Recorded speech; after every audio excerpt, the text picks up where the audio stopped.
अरे तुम्ही लोक आलेत का? बसा.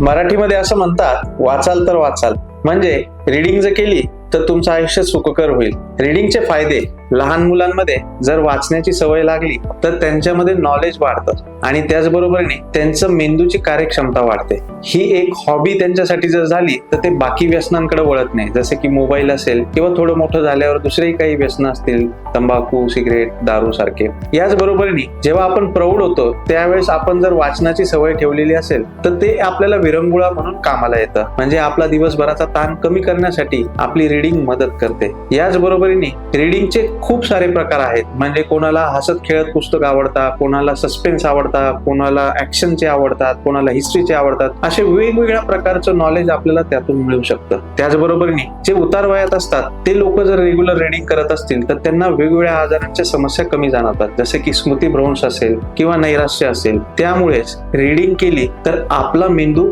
जास्त शाबूत राहतो आणि त्याचबरोबरीने आपण बाकी समस्यांपासून पण लांब राहतो. म्हणूनच वाचाल तर वाचाल.